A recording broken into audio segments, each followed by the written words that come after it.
Don't worry, Timekeeper. I'll defend myself.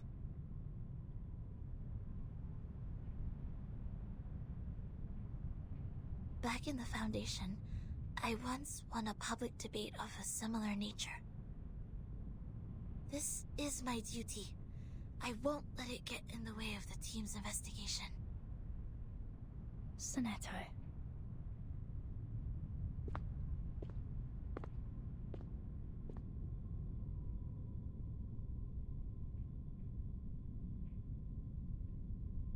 By our tradition, Miss Sonetto will be given the poisoned wine, so she will be muted and stay that way forever. However, Sophia raised her objection against the decision. After giving the matter some discreet thought, I have decided it is necessary to hold an assembly and take care of it democratically.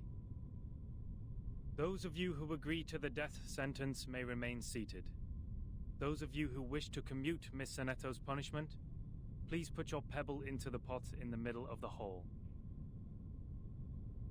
Now, Miss Sonetto, Miss Vertin, you may defend yourselves. Until the sand in this hourglass falls to the bottom.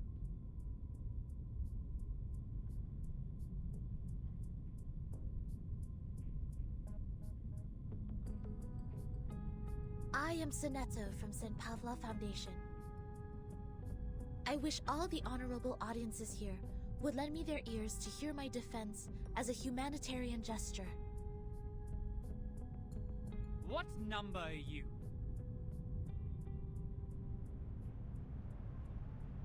Defendant, the court requires an answer. What is your number? What? Me? No, I don't have a number. Don't waste our time. People without a number cannot stand in the Hall of Truth. All her words are void. Sentence her to death now!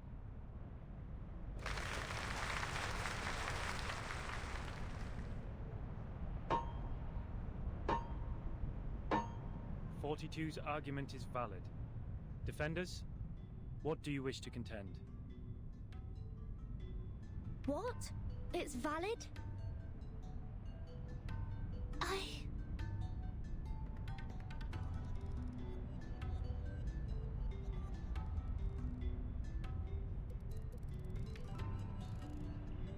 Objection!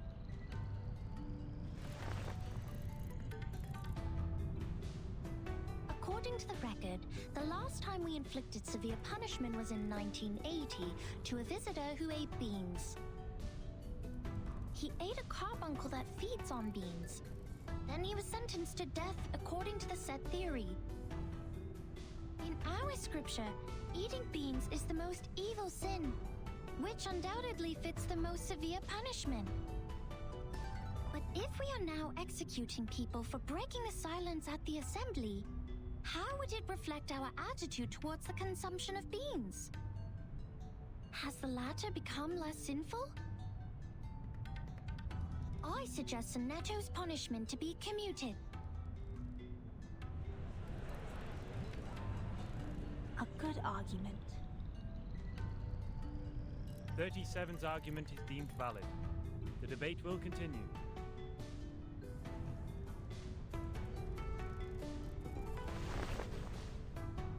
Objection.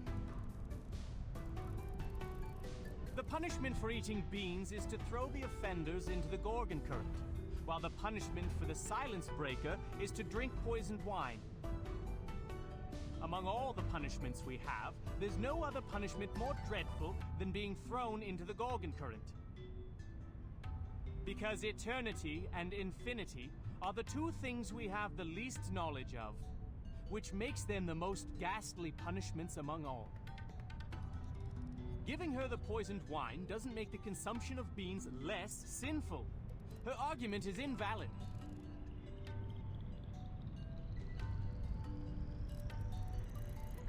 Objection! Both of the crimes would fall into the same category if we are taking the punishment as a frame of reference, which is death. Objection. The two crimes in question are not commensurable, which makes your comparison invalid.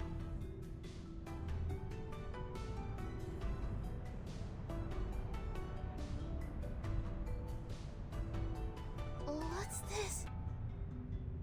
I'm completely lost in this irrational debate. I see. So that's how it works. Timekeeper? Relax. I will help you.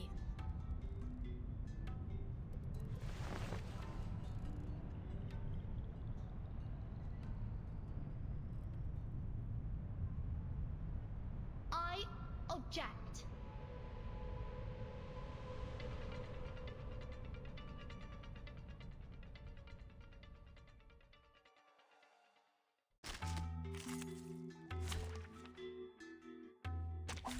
Look at my back. I'd like to start by quoting 42's first. People without a number cannot stand in the Hall of Truth. In that case, it's not possible for Sinetto to commit a crime in the Hall of Truth. Because she can't even be in the hall. What? Good point, Vertin. This is our chance to out-argue them. Fine. Wanna watch the aerial stunts? A little trick. Right wing.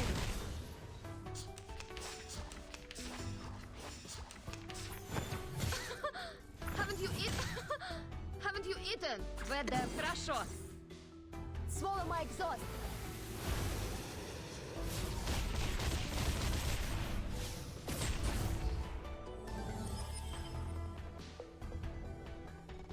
These are merely clumsy sophisms. We've all seen her break the maxim. Objection! What you see cannot be submitted to the court as a transcendental fact. It's nothing but the fragments of the phenomenal world which can't be used in your argument. Objection sustained. Please, ladies and gentlemen, keep the debate logically consistent. Sinetto thus didn't offend your truth. She didn't break any rules. Wanna what time? Right wing. Oh.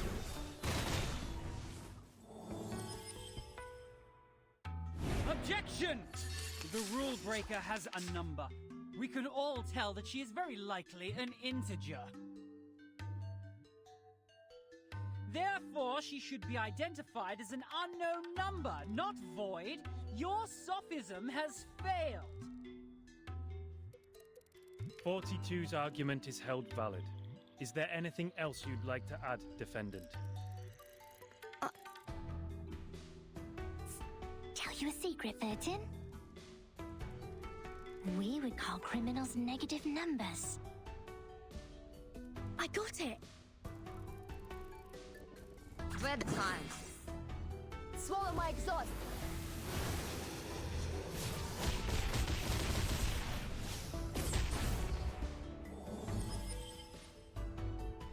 It is easy to prove Sinetto's innocence. According to the law of the excluded middle, Sinetto either committed a sin or committed no sin. The two statements cannot be both false at the same time. Since we consider a criminal as a negative number, and a non-criminal as a positive number, Sinetto at present is considered an unknown number. That means she doesn't belong to the criminal set, or the non-criminal set. She did not commit a sin, and did not commit no sin. It's a paradox. I hereby demand to modify the criminal sentence that has been given to Sinetto. Considering someone's physical condition, the investiture can be simplified.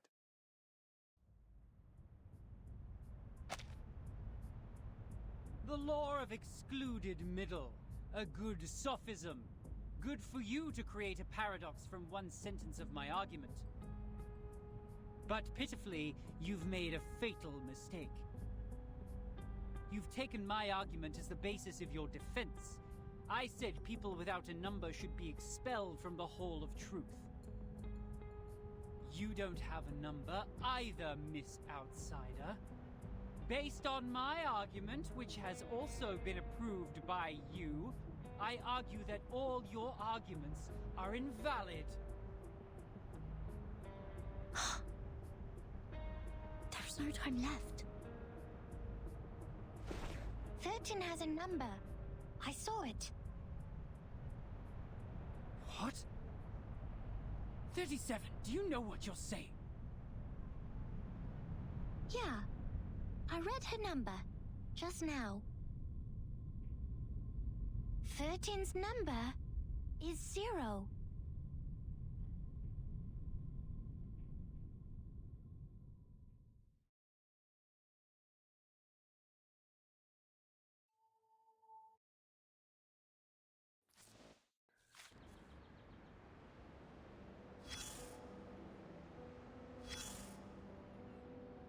Come closer. That's right. Take a few more steps and immerse yourself in the shadow, including that hat. You don't want those good ears to hear this private conversation. That pad of paper from the miss, yes, the one wielding the ruler, is quite valuable. I can tell it is of a certain age and records quite a lot of anecdotes. One visitor to the island took out a baguette from his luggage. To share it with others, he made an attempt to parcel it off. Another visitor fell to the ground and happened to sit on a quart measure and break it. You can learn the punishments for them from the paper.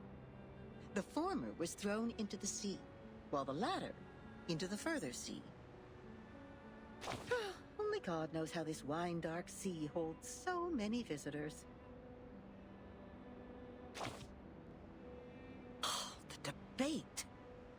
That's really a pain in the neck for that logical, pragmatic assistant of yours, isn't it? People always tend to mark what they can't figure out as arcanists' doings, as if things would make sense once they do so. But it won't change the fact that the debate is only a game involving sophistry, improvisation, and straw man fallacy. So what makes it superior to beans, if the form is what they are really after? Anyways, whoever fools the others first will win the game.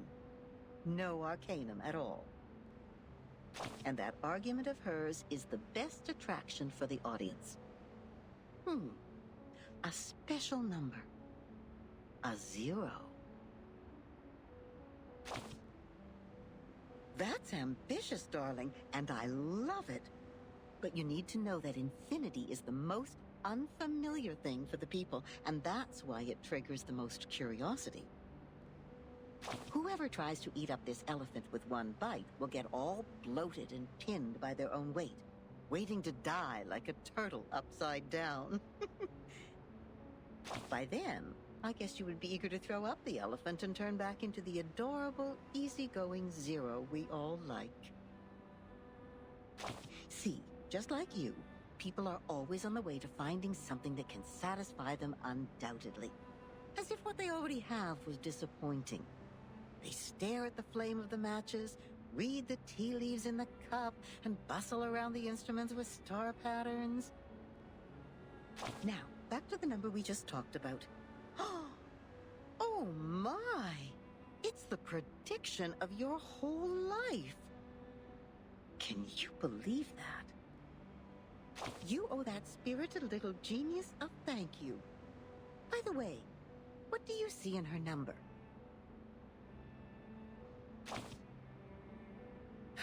Yes, of course. 37 is larger than 0. But it's not so stable as 0. These prime numbers, they are just hard to divide because they have very few things in common with others. That's why she's always so energetic, highly and solely focused on what she takes an interest in. She has nothing like the characteristics of the ones you know in the Gray and White House. Those people are proud of themselves for having kind-hearted factors around them. As their teaching goes, it's always dangerous to be unique.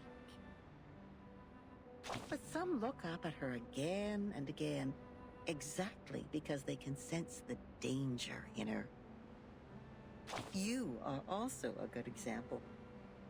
You've been looking up, haven't you?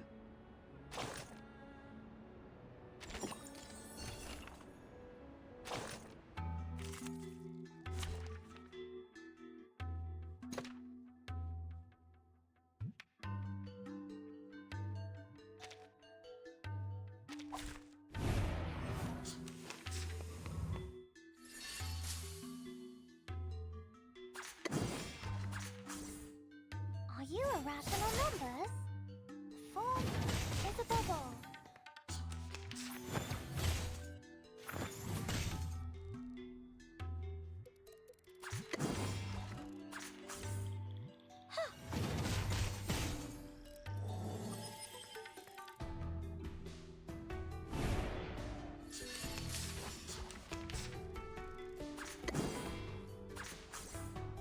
Welcome to the world of numbers.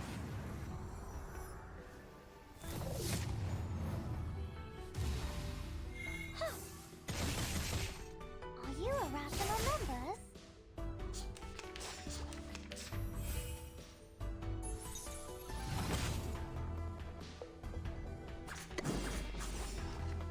Are you irrational numbers?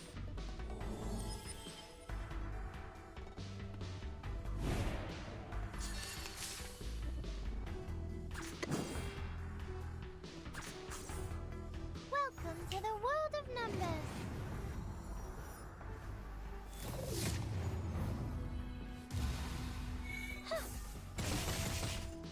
Form is a bubble.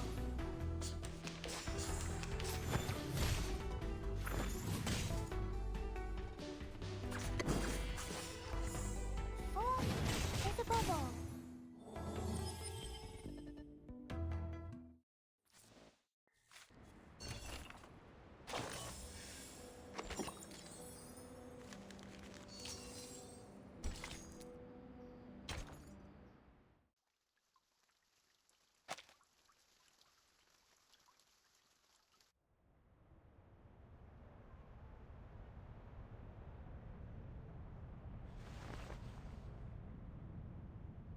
"37.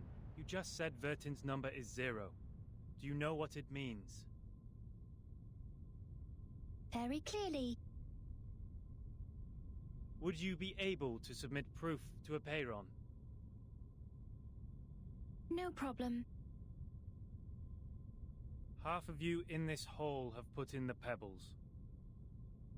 If 37's argument is found to be true, every argument Vertin has spoken in Sonetto's defense will be deemed valid. Sonetto will be exempt from the punishment. I will announce the result once 37's proof has been validated by Apeiron. Thank you for your time.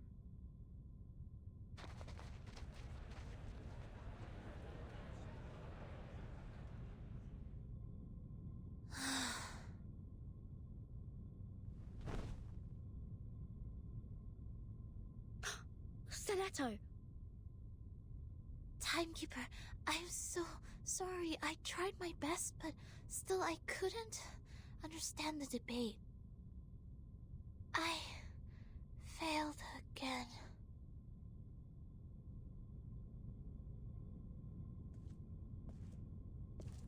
What happened to her? Come here, little girl. We need to move her outside.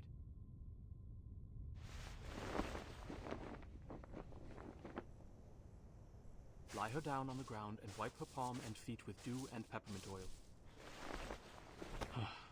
That would be okay.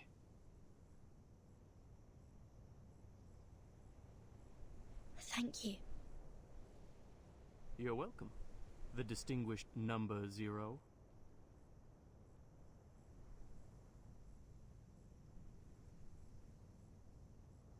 I'm kidding. I'm 210. Well, instead of the number, I prefer people call me the rhetorician. I've heard your preachment. Pretty demagogic. That's how logic works. With logic, I can prove that you'd cease to exist in the next moment, or that there are no other people in this world except me. Achilles can never outrun a tortoise, and a flying arrow is forever motionless. This debate is nothing but meaningless wordplay. That pacifist let you off this time. 6. A perfect number indeed, for he knows the benefit of reconciliation. Who wants to have blood on their hands and be devoured by the cycle of hatred? Yet it's a torture for any intelligent mind to hear such an immature debate. Can you feel the suffering of our leader now? I'm sorry. No apology needed, Miss Outsider. I also feel sorry for your pain. Given that 37 has revealed your number. What do you mean? 37. Our evil little genius. The most cunning star of Hermes. She's been having fun revealing others' numbers for a long time. Our numbers are our essence, and it's also the most important proof we get once in our lifetime. But she enjoys taking that opportunity away from you, just because her talent allows her to do so. She did that to her friend, too. She found out Sophia's number. But without casting an eye on that paper with her number on it, Sophia threw it into the sea. Sophia is Sophos, but you, I pity you. It doesn't seem like trouble to me. Alas, poor little Vertin. You still don't understand. The number of our souls suggests our fate. It might be changed through algorithms temporarily, swirling, shifting, or transforming alongside other changes occurring on the coordinate axis. But in the end, we can only be ourselves. 1 is thought. 2 is opinion. 3 is wisdom. 4 is strength. 5, enthusiasm. 6, harmony. 7, order. 8, philanthropy. 9 is restraint, while 10 is completion. 0, however, is in the middle of the axis, the origin of the frame of reference. It's neither positive nor negative, neither prime nor composite. Things are ever changing, but you stay the same. Your loneliness also lasts forever. This is your fate. Being exposed in full view of the crowd, yet you know nothing about it.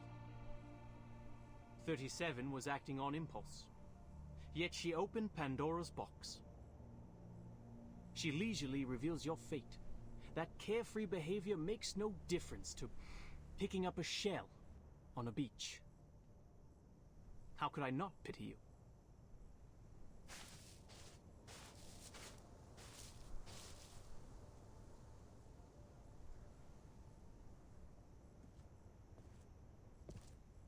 Miss Vertin.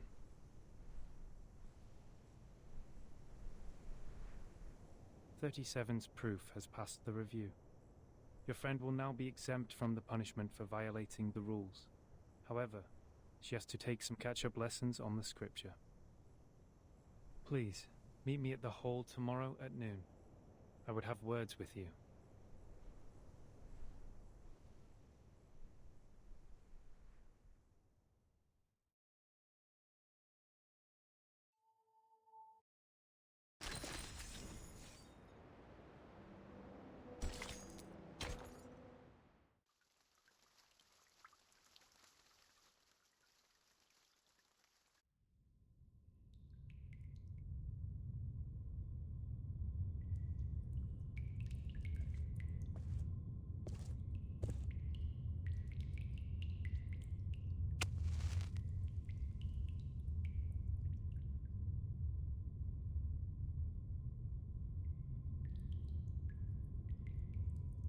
Before this negotiation begins, I wish to tell an allegory to the two of you.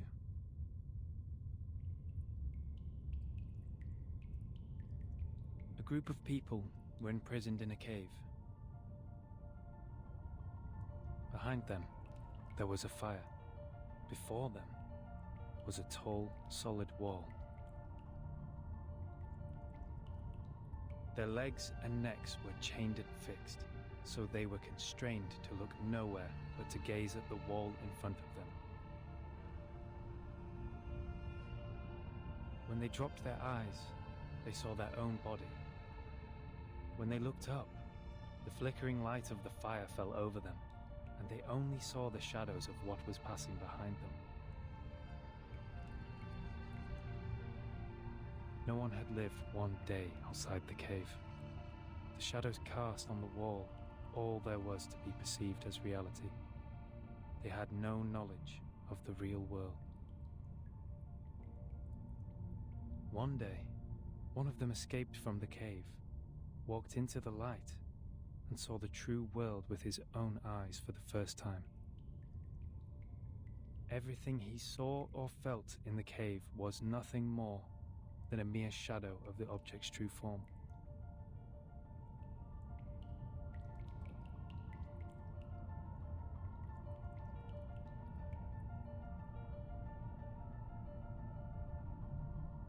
Our world is a poor one, Miss Verton.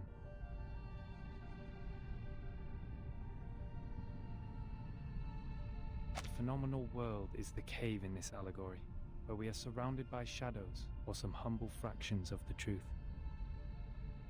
It is ugly, frivolous, filthy, perishable, subject to decay, and filled with hollow desires and meaningless struggles.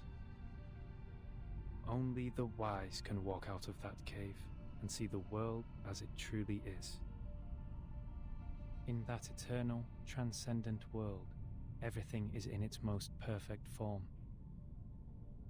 I pray that you, Miss Verton, the representative of St. Pavlov Foundation, and you, Miss Arcana, her counterpart of Manus Vindicte, would pay heed to my words. Everything you've been fighting each other for means no more than some fragments of phenomena to us. There's only one thing worth doing. That is, to seek higher wisdom, develop one's virtue, and achieve greatness in life. We have never set foot on the soil dampened by the storm, nor have we ever been involved in the disputes brought by the torrents of time. I beg you, do not take your conflict in the phenomenal world into the realm of truth. For certain. It was never my intention to sully the sanctuary of truth. Then, to prevent a situation like this from happening again, I would like to ask you two to carve your names on these 2 stone bangles and drip a drop of your blood on each of them. Once the bracelet is put on, no one will be able to remove it. From now on, as long as you're on this island, none of your people will draw blood from one another, or the bangle shall draw all the blood from you. The peace agreement is so decided.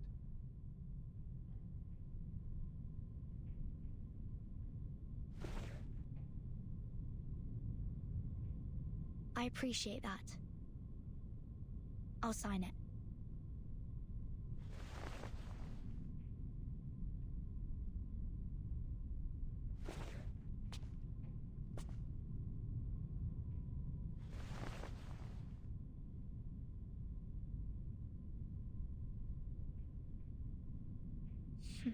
The peace agreement.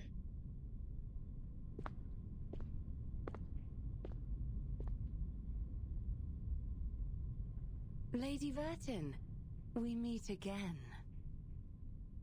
I wish the best to thy friend. She's doing well, thanks to you. You're most welcome. Thou shalt quench, for times hath changed. I would not wish to shed even a drop of Arcanist's blood in vain.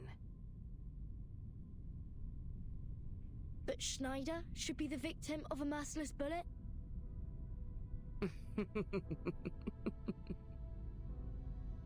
Burton, my pitiful child. Did you forget? That merciless bullet cameth from a gun never belonging to me.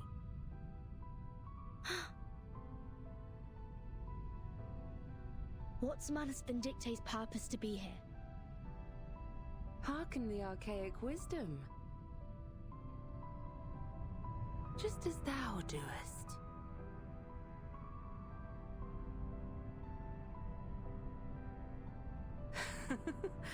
I am not surprised.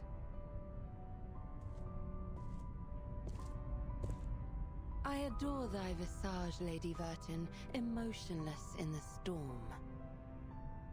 Alas, no man shall bravest the storm and live, including thee.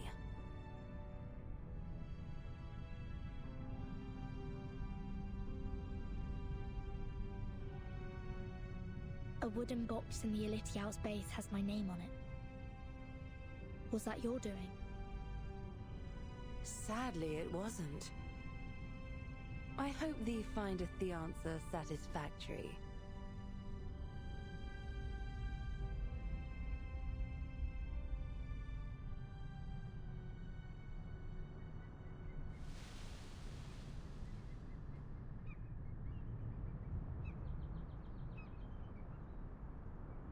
It's burning. Is that Miss Arcana? Miss Arcana, please, don't go! Save us! And save us!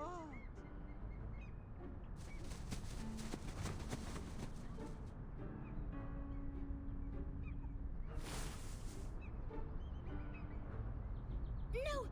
Come back! Come back! You ignorant foreigners! I just started introducing vectors and matrices, and that's the most interesting part! Ah, Verton! Great! You always show up at the right time and right place! Stop the masked people! Whatever it takes!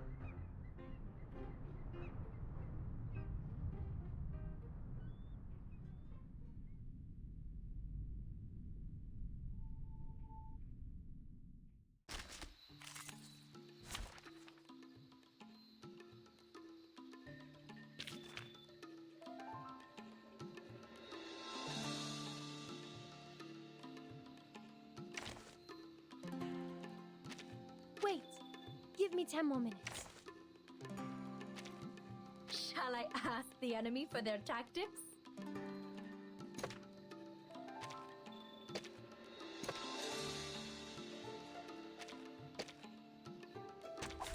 Nothing unexpected. For now. Whose heart is beat? Plan, here's something. Don't be so furious. Agents have guns. It's called common sense.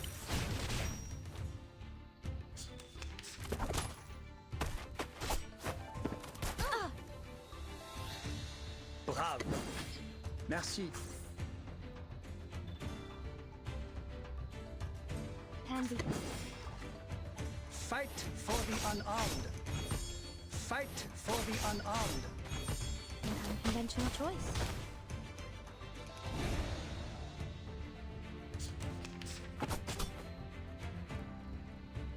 Whose heart is beating so Follow loud? the will of God. I hear something. Don't be so furious. His trumpets sound.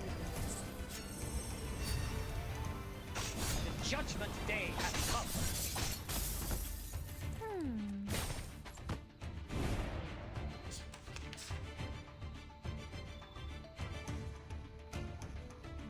Whose heart is beating so loud? Bravo. We should listen to what people say. Radio waves are everywhere. The sword is drawn. Everywhere. Secrets always hide in careless words. Listen carefully. Whew, that went smooth. Exactly.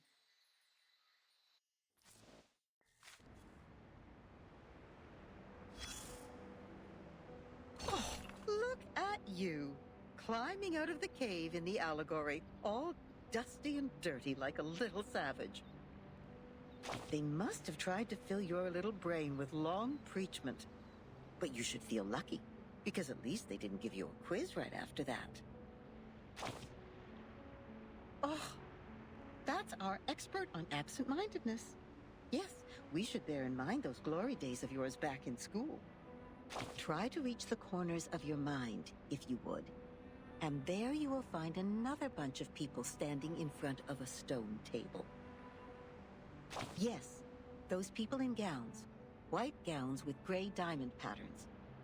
One of them was standing on the stairs, gathering all the little vacant eyes to his side. What was he called? Teacher, instructor, tutor, the educator. Just titles like that. No names at all. No one gets to write down their names on that banner, after all. But they have nothing to complain about. You know what they say? What is reasonable is real. That which is real is reasonable. They showed you a broad avenue in their teachings where you could enjoy a sense of security with all the solid ground, convenient automobiles, and warm sunshine. And at the end of the avenue even lies an inspiring mission, to which you are expected to devote your whole life. There is a distinction between good and bad here, and it's as clear as our innate sense of right and wrong, like a floor of black and white tiles.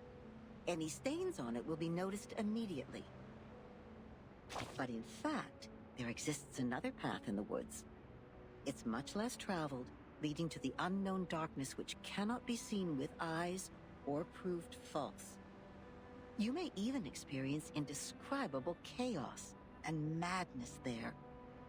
This path, however, has an excellent view, and it's one of a kind. The plants are thriving with bursting energy, and the flowers are blooming in a delightful atmosphere. So, which will you take? Oh, that's not an easy choice to make. This grandma must give you a round of applause. I would have even pinned a boutonniere to your suit if I had one. But I have to remind you, those things in there are not easy to deal with. They can drive you insane, and you have to be very careful. You've seen the living proof. Many were freaked out after they came back, and people had to tie and lock them up. Others even dug their own graves. Oh, my. That was a bit over the top. I hope I didn't scare you, darling. Here's some good news to cheer you up. Actually, there's still one more way you can take. It would be a good choice if you want to enjoy the scenery without getting lost in the darkness. I'm sure you know that myth. You shall take the soul of your love out of the underworld, yet you shall not look back. That's right. You shall pass by the sleeping sirens, yet you shall not make a sound. The ones with the belief set off. They entered the dark woods barefooted, yet moved so smoothly, as if they were walking on the avenue. They kept their mouths shut and eyes forward. They never turned back, never picked up what was not theirs, never set foot on the forbidden lands, and never looked straight at the sacred greatness. They showed frugality, patience, and wisdom in the face of hunger and danger. So the beasts continued to lurk in the shadow, and the ones with the belief passed through the woods safely, until the path disappeared along with the direction sign. Then the first one to look back gave an exclamation before being exiled. Think about what I just said. That which is real is reasonable. Never look back in the woods, darling. If you don't want to be turned into a pillar of salt which can do nothing but wail, then never, ever look back. Yes, we'd better stay awake, stay calm, stay cautious all the time. But then there comes the problem. How can you ignore your love for those thriving plants and blooming flowers? How are you supposed to deal with the unstoppable feeling that overflows like a melody when it is stirred up by the beauty of the scenery? Of course, You will cry the loudest cry, dance the wildest dance, drink the strongest drink, and vomit all the filth inside you. After all, there is no need to enter the woods if the soul-stirring scenery is not what you are after, right? No. So you better let it slip your mind, darling. Just let it go and hurry forward. Remember to keep your eyes shut and hold your breath. When you do so, the scenery will no longer mean anything to you, nor will the fragrance of the flowers.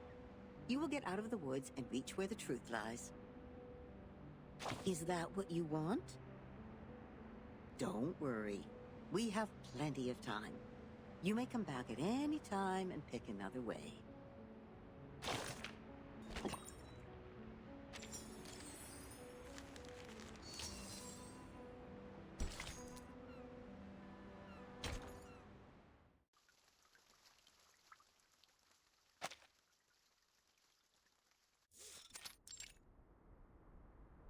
Congratulations, Miss Sinetto. You are the fastest learner of our doctrine among all the visitors in the past half-century. On behalf of all orators, I award you this laurel wreath. No, I wouldn't have achieved this without your guidance.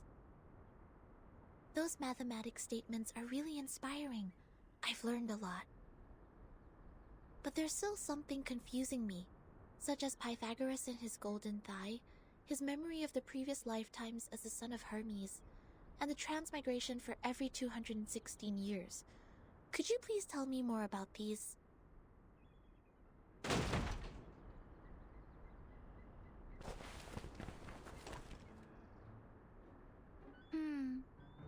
Why would people fail to see the charm of the matrices? This is not right.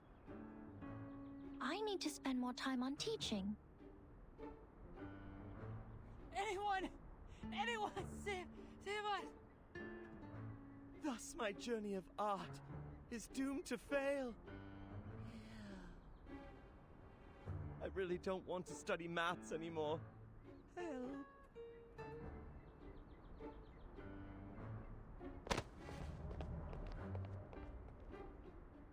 Timekeeper, you are here. I heard that you completed all the lessons on the scripture. This laurel wreath suits you well.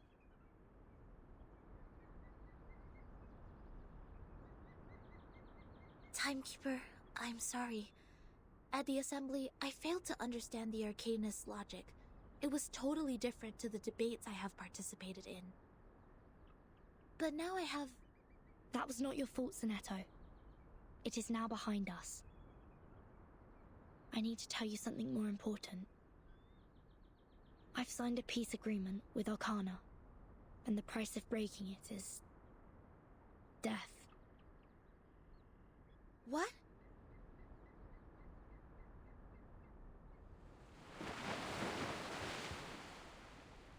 So Manus Vindictae is also restrained by the stone bangle like we are.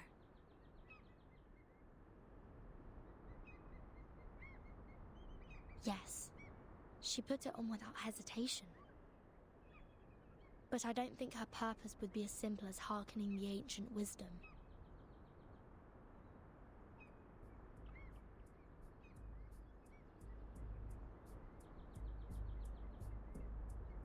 I attacked Manus' followers earlier as 37 asked me to.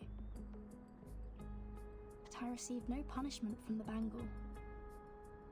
Perhaps this island makes its own judgment on what to be classified as hostility. Like it has a mind of its own.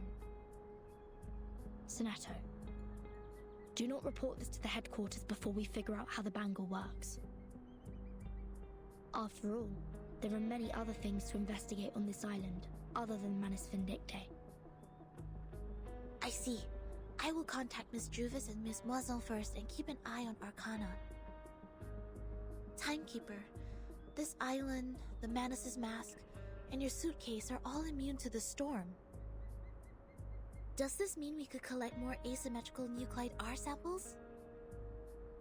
I tried to collect some samples last night in the outer region of the island. but the detecting device showed nothing. If we were to find out more, we have to go to the center area. What are you conspiring now? Do not poke the fire with swords, and do not jump over a crossbar. The assembly will not be held every time when there's a crime. Please take heed of my warning, and do not overstep the line.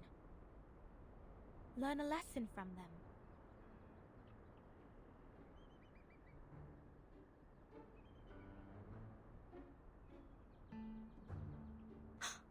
Lilia, didn't you say you have Regulus with you safely?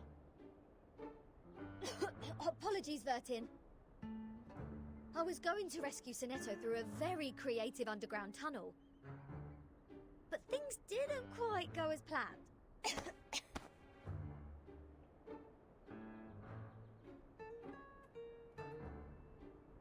Not a bad innovation for a simple clap on the forehead. If only you didn't miscalculate the location of the explosion. This apple is grateful that it didn't get blasted into a puddle of apple jam. Warning. Shell cleaning required. Warning. I don't know why, but when I was in that cave, ideas kept flooding into my head. Though, judging by the outcome, they weren't all good ideas.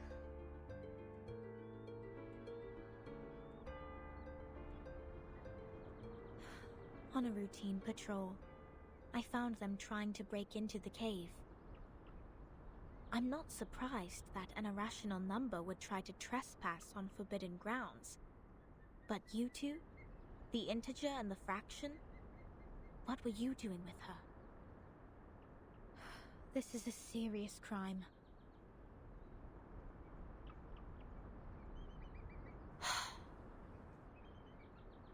Do we have to go through this debate again? It's okay, Timekeeper. I will defend Regulus. I've thoroughly studied the scripture, and this time I'm sure I can do better. Forget it.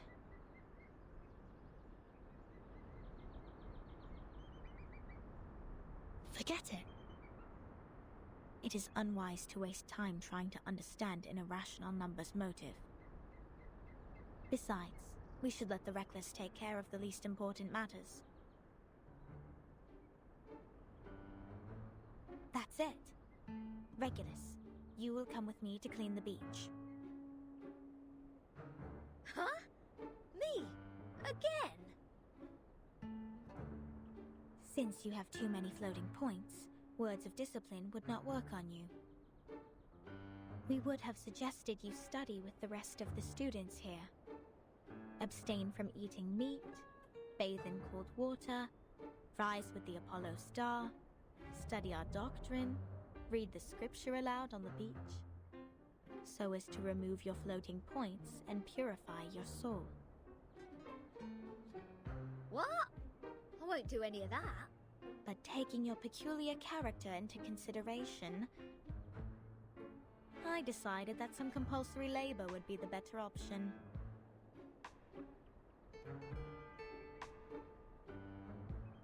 Oh, that's the best news of the day.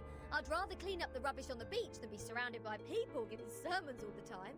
At least the rubbish doesn't talk gibberish. I'd be dead if you didn't change your mind. Regulus, studying the scripture is not that scary. They will teach you and guide you until you take full command. Just like taking lessons at school. Huh? Is that what schools are like? Haven't you been to a school, Regulus? Haha! A great pirate would not remember trivial matters as such. So, where were we? Which part of the beach needs to be taken care of by the great captain? My laboratory. Whoa! Where did you pop up from?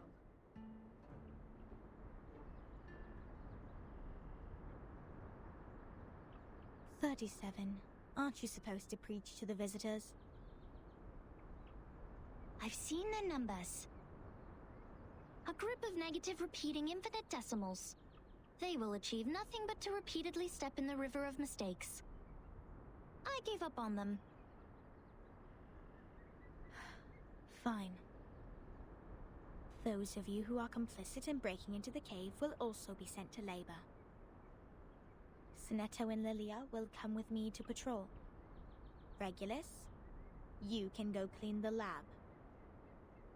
As for Verton, you will assist 37 with her study of the emanation.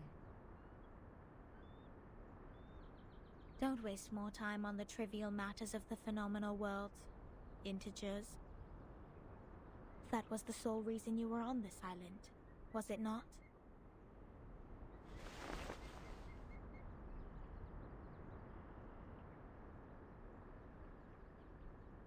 Don't let down your guard.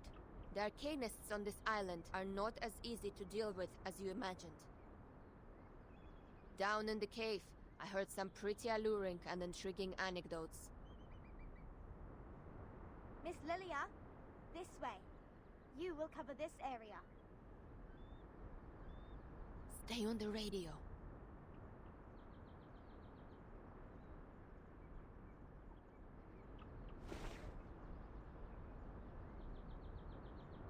Don't worry, Timekeeper.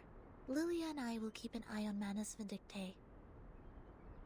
We are counting on you, Sinetto. I have a feeling we are coming closer to a big secret.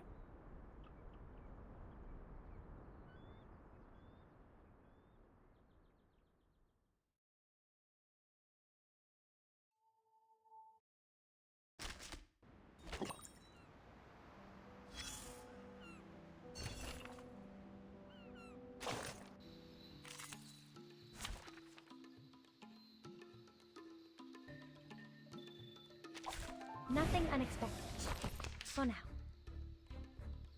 Whose heart is beating so loud? I hear something. Plan B. Oh? Radio waves are everywhere. Everywhere. Retreat! What? I can't make the call?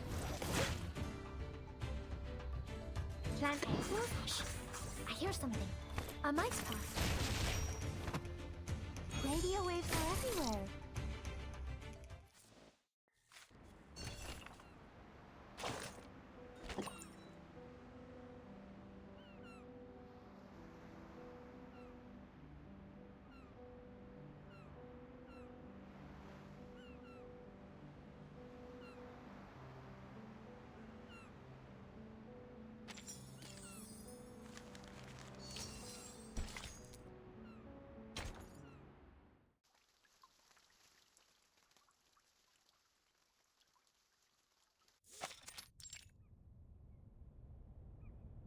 What? What am I looking at? So your so-called sacred project is this gigantic IDM computer?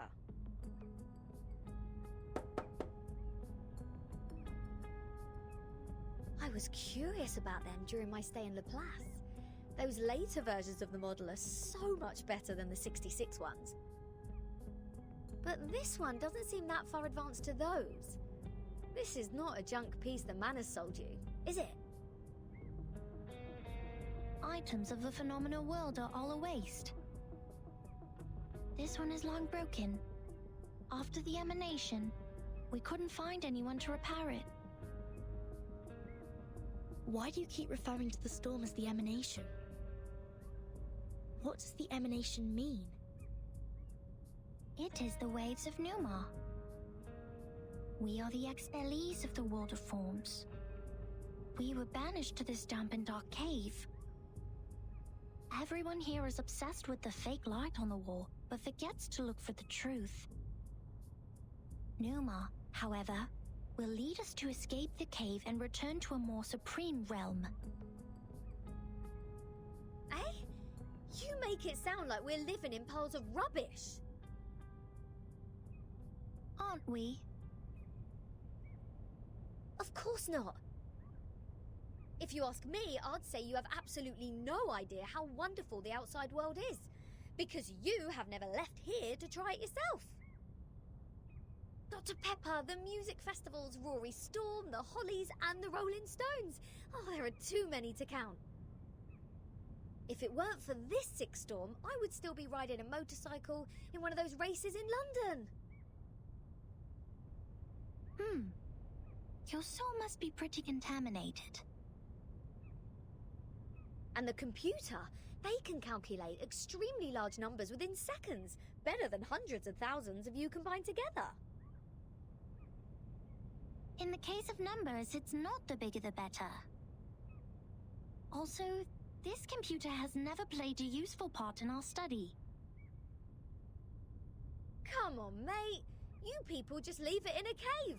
It's like sending an infant to the kitchen and waiting for it to bring you dinner. Never mind, you'll see what I mean after I fix it.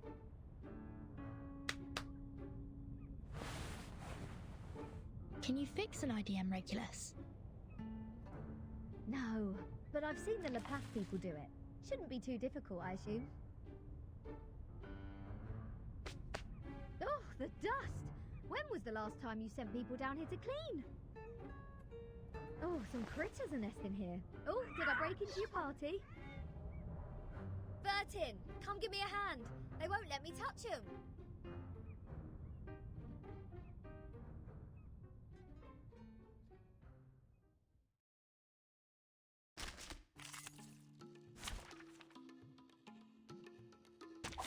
Finally, some interesting work.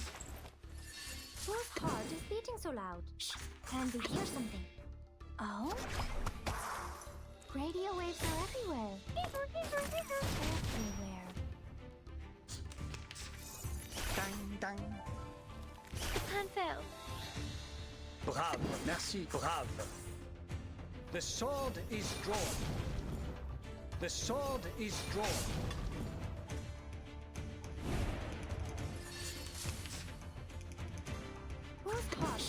Whose heart is beating so loud? Talking out calms people down.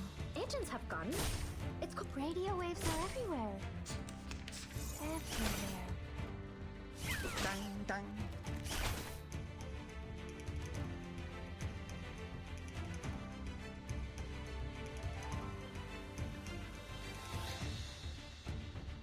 We should listen to what people say. Plan A. Merci. Secrets always hide in careless words.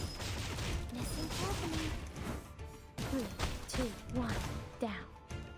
Never hesitate.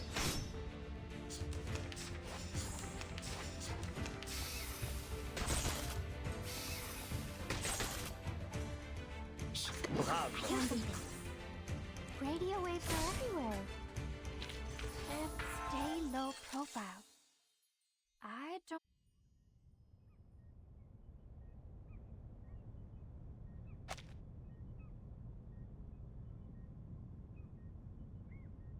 You fixed it.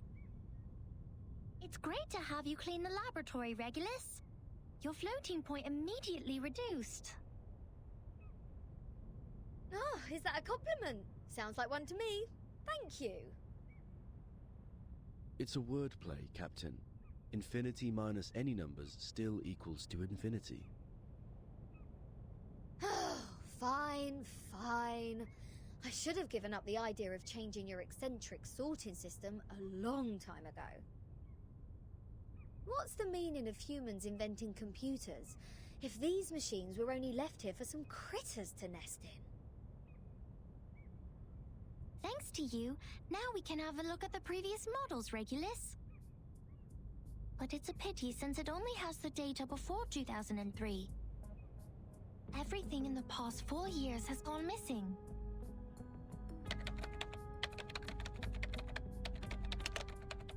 This is our chronology, Vertin. From 1999 to 2007, the emanation has taken place 7 times. In the initial 4 years, the emanation has a pattern. First, it brought us back to the 90s, then the 80s, and then the 70s. After that, it suddenly leaped to the 30s. In the subsequent 3 years, it took place twice. Every record here can perfectly match what is in the Foundation's files. Wait, these are the records before 2003, you say? But this one refers to the storm in 1966, which happened recently. These are indeed the records before 2003. What's following the records is our forecast. That's to say, you prophesized the 1966 storm 4 years prior to its occurrence. How is this possible? That you are clever enough to develop such a precise mathematical model, while at the same time you just let the IDM become the home of these critters. We just worked out the patterns in the number sequences. You made such precise prediction even without leaving the island. That's incredible. You don't need to go into a river to find out the pattern of its flow. Moreover, we would send people to observe in the phenomenal world. My mother was one of them. She is the co-author of this model. Nobody knows this computer better than her. So you have a mother too? 2? 37. Where is your mother now? Like many people, she was restored to her true form. Since then, I took over this laboratory. The form, you said? 37? What is it? What kind of question is this? The form, or the essence, is what's left of you after all the fakeness has been peeled off.